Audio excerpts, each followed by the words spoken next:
Hey, Shalom, Shalom on this stuff. Source by giving all praise to Yahweh Shem Al Shai, double honors, apostle GMS, and honors to you brothers that are doing the work in truth, war, sincerity.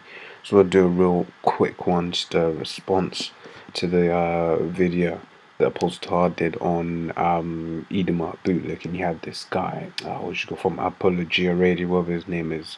Name eludes me for at this point in time. Vocab alone, that's it. Right, where basically he's trying to say that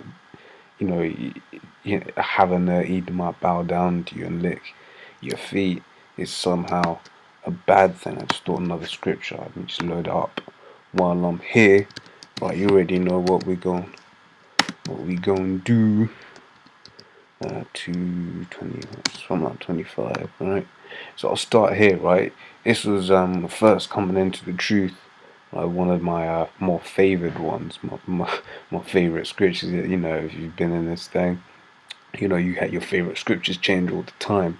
You know, you read something, then you won't touch one for a while, and you come back to it, and you're like, oh yeah, that was badass precept, man. Because ultimately, all the scriptures are good. But this is Matthew 22:29. It says, Yahweh answered and said unto them, you do err, not knowing the scriptures nor the power of the Most High. Right now, in this instance, you know, you had all the Pharisees, I believe. It was the Sadducees this time. They're basically trying to trip up the Lord, asking him questions, thinking that they knew the scriptures, but they didn't know the scriptures. When Yahweh cuts them in the 30th chapter, I'm going to use this because he's got this guy vocab. You know, he's trying to say, the way he's speaking, it's like, oh, well, you know, because no real Christian would do that, and those kind of statements, right? But he doesn't know the scriptures, right? And I'll put things into perspective for him, right? So he's complaining about Edomites, you know, kissing the dust of our feet, which is scriptural, and I'll get that nearer the end. Right, I'll get that at the end actually. It says Psalms 137:9 says, happy shall he be that taketh and dasheth thy little ones against the stone. In fact, let me read from verse 7. It says, remember, O Lord, the children of Edom in the day of Jerusalem, who said, race it, even to the foundations thereof. Right, and this word here, race it, is destroy it. Let's see what it says. Demolish it, make bad, demolish, discover, raise it, destroy. Right? It says, even to the foundations thereof. O daughter of Babylon, who art to be destroyed, happy shall he be that rewardeth thee as thou hast served us. Happy shall he be that taketh and dasheth thy little ones against stones. Right? This is recompense. This is a payback. When we read Revelation 18:6, it says, I fill unto her cup double. Right?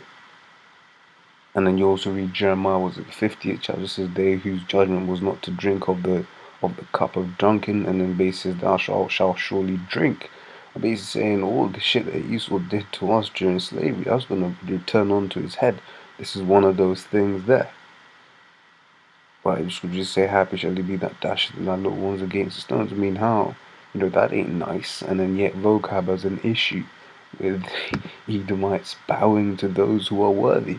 Right, it's the 2 Chronicles 25:11. It says, and Amaziah strengthened himself and led forth his people, went to the valley of Salt and smote the children of Seir 10,000. So you got Mount Seir, that's Esau's dwelling place. Was speaking about Esau, right? So, and the other 10,000 left alive did the children of Judah carry away captive. And hear this, and brought them unto the top of the rock, and cast them down from the top of the rock, that they were all broken in pieces. So you chucked them off from a mountain, man. You know.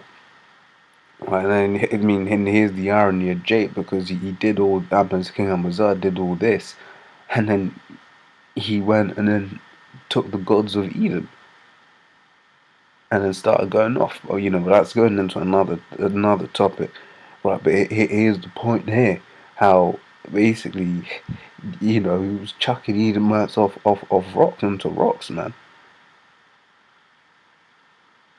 Yet, once again, like I said, vocab has a problem with these Edomites bowing down, right? So Obadiah 1:18 says, in the house of Jacob shall be a fire, the house of Joseph a flame, the house of Esau for stubble, and they shall kindle in them and devour them, and there shall not be any remaining of the house of Esau, for Yahweh hath spoken it.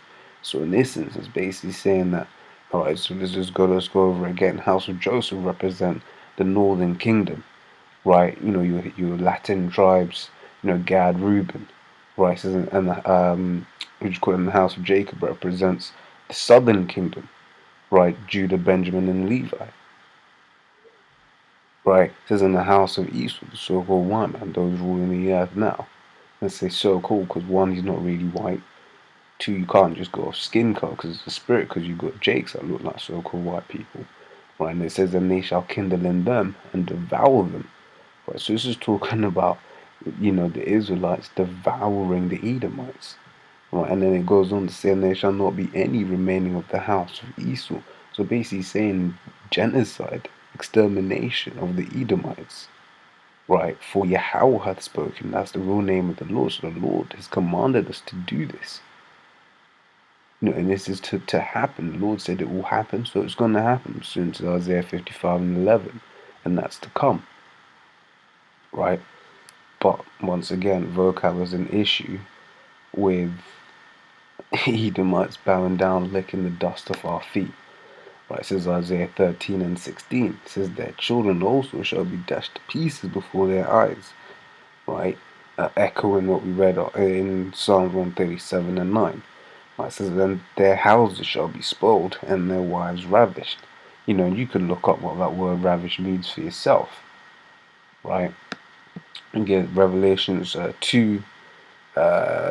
20, I'll start from 25 since that's what I've got there. It says, but that which ye have already hold fast till I come, and he that overcometh and keepeth my works unto the end, to him will I give power over the nations, right? The other nations, the heathen nations, right? All of them, right? It says, and he shall rule them with the rod of iron. Right, so here it is. The scripture saying that, we shall, what do you call it? Be lords over these heathens.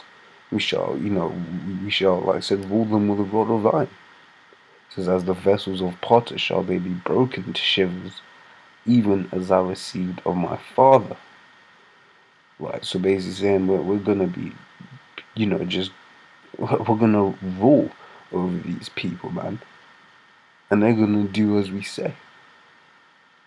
As long as it's lawful, of course. Right, let me also get 18 and 6, since I quoted it before. It says, reward her even as she rewarded you, right? And double unto her double according to her works. In the cup which she hath filled to her double, right? So that's not one, that's not a literal double, that's metaphorical. Basically saying, hey, what Esau did to Jake, man, they got to pay for that and basically deal with them as such, right? It says, according to her works. It says in the works, and that's revenge. It says in the cup which she hath filled to a double, right? So that's slavery, man.